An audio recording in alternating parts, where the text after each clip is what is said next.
believe you probably have them elsewhere. So one of the things that appeared fairly early in the long COVID era are these reports, and these two are both out of Sweden, but certainly they were seen elsewhere, that tachycardia, typically a sinus tachycardia, was actually a fairly common presentation in some of the patients with long COVID. And when looking at the laundry list of symptoms that are described in different groups of patients with long COVID, what jumped out is that a lot of the stuff, some more directly cardiovascular sounding, palpitation, heart racing, things like that, lightheadedness, sound cardiovascular, but some of the symptoms that didn't necessarily sound directly cardiovascular, fatigue, the brain fog issues, concentration, some gut problems, sleep problems, are actually things that we've seen historically in patients with POTS. And I think it's illustrative, at least for us, that a few years before this, it sort of came out around the time of COVID, as COVID was beginning, but the work was a few years before, the Canadian Cardiovascular Society actually came out with a position statement on POTS. And as part of that, we struggled a little and actually decided we need to define the ecosystem of orthostatic intolerance beyond POTS a little bit.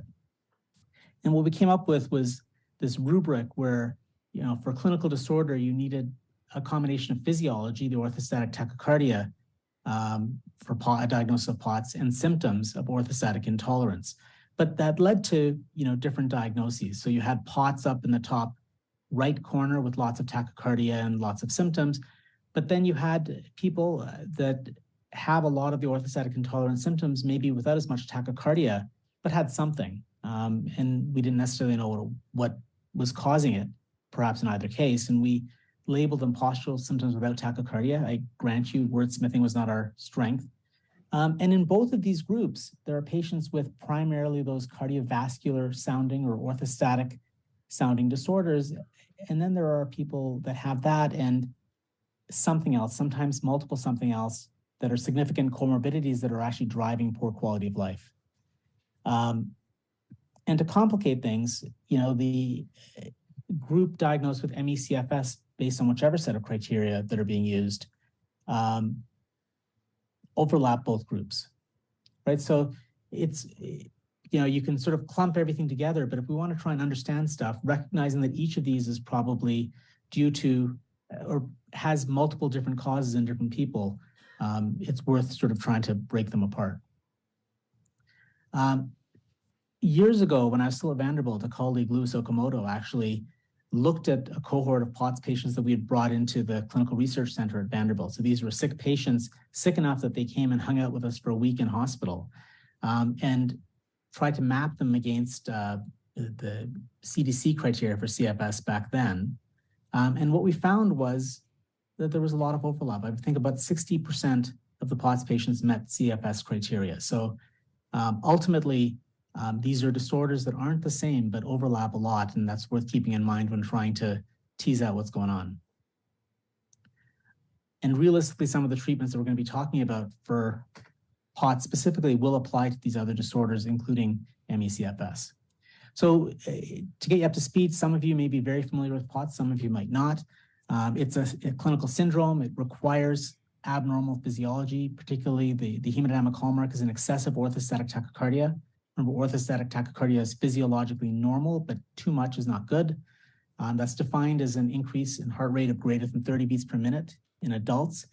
This is physiologically, this goes down with age. So in teenagers, a high orthostatic tachycardia is normal. So that was defined as requiring an increase of at least 40 beats per minute. And this is in the absence of orthostatic hypotension. But that's just physiology, right? So the key to this is the S, the syndrome, the symptoms. And so the patients have to have symptoms that are worse with upright posture and better with recumbence. The cause of these symptoms varies. Some are probably due to sympathetic nervous system activation, some due to cerebral hypoperfusion. But the hallmark is the symptoms have to be worse positionally. And importantly, this is a chronic disorder. Everything I've described up to now probably occurs to all of us in some form or another acutely with a viral infection. For most of us, it goes away in a few days, right? In these patients, it doesn't. We used to require 6 months. I think people are going to 3 months. The truth is it probably doesn't make much difference. Most of the patients we see with 3 months of symptoms don't get better. at 6 months. And obviously, this is in the absence of other things promoting tachycardia, drugs, significant dehydration, prolonged bed rest, other things that physiologically predispose to this. But there are other disorders, and it's worth remembering them. I think POTS gets a lot of the attention, and certainly it's disabling. There's a disorder called inappropriate sinus tachycardia. This, unlike POTS, where the heart rates lying down are actually quite normal, maybe high normal, these patients have significant tachycardia even when lying down. It can get worse upright, but the key is it's not a positional tachycardia, it's all the time. And again, to clinically matter, this has to be associated with distressing symptoms. These patients feel unwell. And then there are disorders of orthostatic hypotension. I pointed out the POTS excludes orthostatic hypotension, but obviously if the blood pressure drops, that can lead to a lot of symptoms and a lot of disability. And it's worth noting that there are different types. So often when we talk about orthostatic hypotension, we're referring to, I guess, what I'll call classical orthostatic hypotension.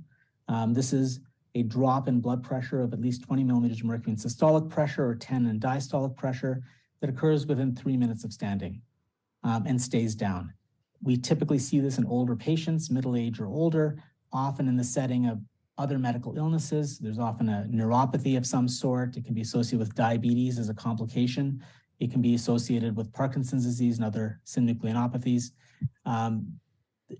So it's usually in sicker patients. There is a milder variant of that, if you will, but not that much milder, called delayed orthostatic hypotension, where exactly the same thing occurs, but it takes longer than 3 minutes to occur. There's some interesting work going on about that. But there's this other disorder called initial orthostatic hypotension, which quite frankly has largely been ignored and heavily understudied, that occurs across the age spectrum, occurs in young people, people with otherwise normal hearts. And this is associated with a rapid, profound drop in blood pressure immediately on standing that gets better quite quickly, certainly in under a minute, probably much less than that. But the key is not how long it takes to get better, but if the drop in pressure is big enough and it affects cerebral perfusion enough, it can cause symptoms and it can even cause frank syncope. So we did a study funded by the Canadian Institutes of Health Research, trying to look at autonomic abnormalities in long COVID. A lot of people had described symptoms and we wanted to know what we could actually measure. It's barely ongoing now, but this was a cut from when we had most of the patients enrolled. So almost 80 patients studied. We used, instead of a tilt table test, which we have, we actually used a standing protocol in such a way that we could define the hemodynamic characteristics of these 4 disorders: POTS on excessive tachycardia, inappropriate sinus tachycardia on a high resting heart rate, orthostatic hypotension, the classic form with a drop in systolic pressure that's sustained at 3 minutes, and initial orthostatic hypotension, which you really need to do the stand to pick up. And what we found was that actually almost 75% of patients had something that, one of those 4 things. The age breakdown is presented here. The males were slightly older. The vast majority of our patients were female. And what we found overall was that if you look at the tachycardia disorders, about 30% of our patients met POTS criteria. Almost no one in our cohort had a high resting heart rate. It was provoked heart rates. And if we look at orthostatic hypotension, again, almost no one had the classical form of orthostatic hypotension that we typically see in middle-aged and older patients with other problems, but there was a very high rate of initial orthostatic hypotension. And this, as I said, comes out with a standing protocol, so had been missed in a lot of other studies. When we broke it down by sex of the participants, there was an interesting divide. So obviously more of our female participants had symptoms overall, but if you look at why they had symptoms and focus just on the POTS and the IOH, which were the 2 things that our patients really seem to have, the vast majority of our POTS patients were female. Very few male POTS patients, which actually fits entirely with our non-COVID or traditional POTS cohort, which is 90% female. While there was really no difference in the presentation of initial orthostatic hypotension or IOH. Right, so the take-home message from this, I'd say, are twofold. One is that autonomic hemodynamic disorders, at least probably the clinical disorders as well. These patients did have symptoms, are common in the long COVID or the post-acute sequelae of COVID cohorts. There is POTS. That's actually what people talk about. It's relevant, it's symptomatic, and does have treatments that I'll get into. But there's other stuff as well. And the other stuff you're not going to find if you don't look for it. And part of that is setting up the testing and the protocols to do that. And importantly, there are sex differences, right? It's not as simple as saying females have more symptoms. That's true. But actually, it did seem to segregate with the specifics of what we were talking about. For IOH, there's really no sex difference. For POTS, huge sex difference.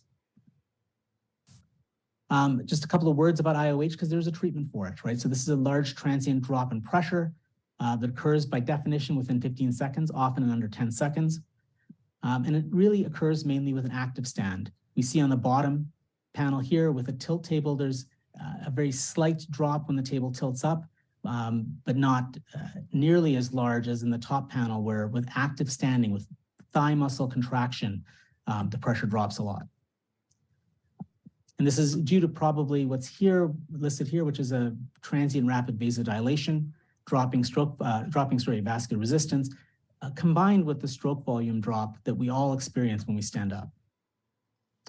Now, to diagnose it physiologically, you need continuous blood pressure monitoring. So that either means an arterial line, which I don't think anyone really does for this these days, or a non-invasive B2B blood pressure monitor, which is available, not as available as it probably should be. And you can say for sure that's it. But there's a very classic history. And the classic story is someone that has frequent lightheadedness immediately on standing.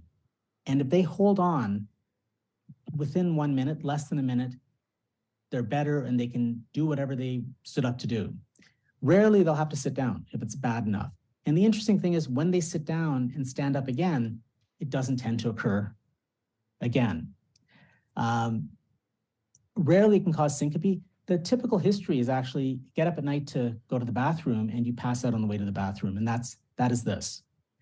And it is treatable. And I had a student a couple of years ago that tested a movement called muscle preactivation. And that's based on this fact that when they sit down and stand up again, it doesn't tend to happen again. And so she tested and showed that there was a refractory period when she did a short sit and then stand compared to a long sit and stand, the blood pressure drop was blunted. And so she looked at different maneuvers. One he listed here is LBMP as in Peter, lower body muscle preactivation, where we had patients, they were all patients actually, the participants in the study, do knee lifts, alternating knee lifts for 30 seconds before getting up. And that blunted this drop in pressure. The other maneuver that worked was muscle tensing. When they stood up, if they actually clenched from the buttocks down, that increased vascular resistance transiently. You only have to do this for about 30 seconds for the reaction to pass, and then they can get on with things as well. Again, it doesn't eliminate the problem, but it did decrease it significantly, and it did decrease symptoms accordingly. The take-home message about IOH is that it's a reflex that causes this, but it has a refractory period, and that refractory period can be exploited as a treatment. And there is here, at this QR code, a patient pamphlet, if that's of interest, on what to do about it, and a little very low production value YouTube video describing the maneuver if patients want to use this. For this last bit, I'm just going to shift focus to POTS. And what Dr. Rowe wanted me to, I guess, try and get across is that there are treatments. I won't reiterate this again. The common criteria listed here, I mentioned them before. Philip Lowe at Mayo, a neurologist, an eminent neurologist who's, I think, in the process of retiring now, defined this disorder about 25 years ago. Actually, closer to 30 now.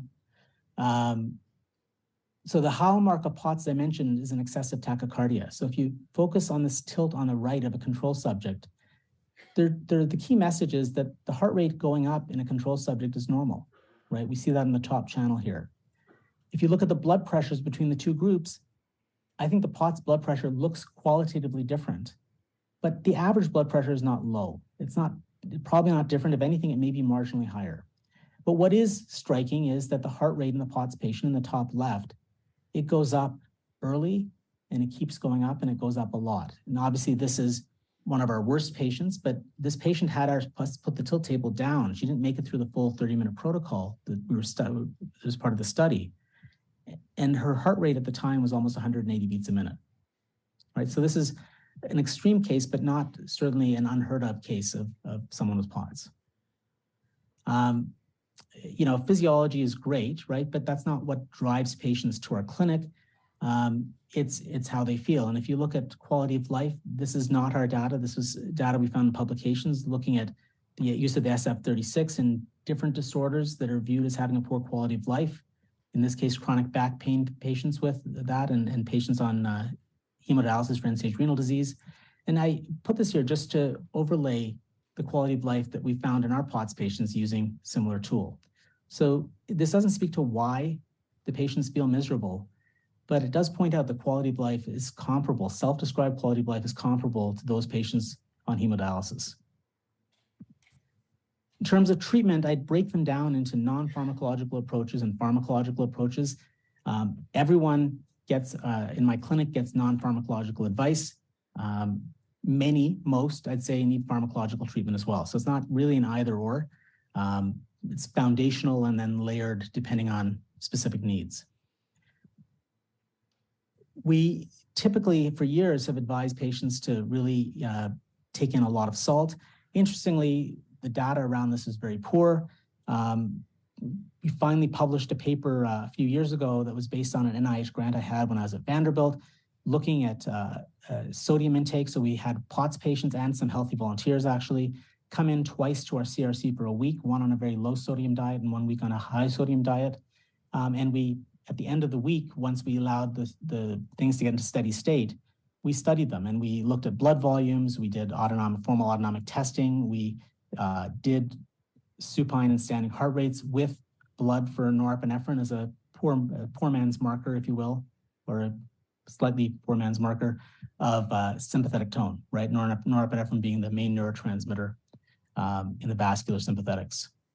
And what we found is that by increasing sodium intake, we increased the blood volume that reflexively decreased the high sympathetic tone on standing measured by the norepinephrine, and that decreased the heart rate. So basically what this study tells us is that a high salt diet did what we thought it did. It did do. So it is something that we recommend routinely in our patients to try and plump up the blood volume, which in prior studies we'd found to be low in the majority of our patients. In terms of how to do it, and I realize the American Heart Association may be revoking my membership as we speak for saying this. We get people to drink at least 3 liters of water per day. And the professional position statements addressing POTS from Heart Rhythm Society and from the Canadian Cardiovascular Society recommend about 10 grams supplement. I can't count that. I can't tell my patients how to count it. So the approach we've taken is what I call the Ziploc bag method. We get patients to take 2 teaspoons of salt. Each teaspoon is about 5 grams. And we'll get them to put it in a container, such as a Ziploc bag in the morning, and get that into them through the day. Most people add it to food. Some people won't eat the food. They'll add it to water. Some people do saltwater shots. I don't really care. Ultimately, if they get it in, that's what's important, and they can find a way that works. Most people can do this. Most patients can do this. Some can't. Some have inordinate nausea. Some patients have a gastroparesis problem. And ultimately, if the salt bothers them too much, there are gel-coated tablets that are better tolerated but are more expensive. Regular salt tablets, I don't tend to use. I think they make the nausea a lot worse. What about compression? So again, all of these strategies, and we didn't get into the physiology in great depth because of time, relate to the fact that when we stand up, blood shifts away from the heart and not enough blood's coming back to the heart. And that manifests as these patients having a low stroke volume. And so we think that these relate to poor cardiac venous return. And so the blood volume strategy, the salt and water, is designed to increase the blood volume, get more blood back to the heart. Another approach is to try and decrease the fluid shifts. And compression garments are an approach we've used for that. So this is a study published a couple of years ago by my PhD student, where we used a segmental compression garment and took POTS patients and tilted them repeatedly one morning in a randomized intervention order, and found that lower body compression, abdomen down, full compression, significantly blunted the heart rate response, the heart rate increase that they saw. And heart rates are fine, but patients care more about how they feel. And it was quite exciting to see that not only did the compression decrease symptoms measured by the Vanderbilt Orthostatic Symptom Score here, but this was done in a dose-dependent way. So we actually did 4 interventions with just abdomen, sort of bicycle shorts compression. Calf compression was the leg compression, and none. And you can see that full compression was best, but if that doesn't work, the leg compression is almost useless. You want to focus on abdomen and pelvis, right? That's where most of the fluid goes. For the sake of time, I'll jump to the pharmacological approaches. This is a disorder with a lot of heart rate, right? And so as a cardiologist, we love beta blockers. And at Vanderbilt, we had a series of acute intervention trials over a few hours with short-acting drugs, and propranolol inevitably was our best drug. It lowered the standing heart rate, it lowered the orthostatic tachycardia, it improved symptoms, right? But a lot of patients came to us saying they didn't tolerate beta blockers. And it was actually our research nurse that pointed out that we used low doses. And when we used a higher dose of propranolol, a more complete beta blockade dose, symptoms got worse again, right? So the key to using beta blockers to restrain the heart rate is not to normalize it, but to take the edge off the increase, right? So just a little bit goes a long way, less is more. More recently, ivabradine is on the market. It's not approved for this, so insurance coverage and cost can be limiting. It's approved for heart failure, both in Canada and the US. But Pam Taub's group at UCSD have shown that it too can improve symptoms and improve physiology in patients with POTS. So it's another option for those that don't tolerate beta blockers. Pyridostigmine or mestinon, commonly used in neurologic disorders such as myasthenia gravis. It increases peripheral acetylcholine and synapses.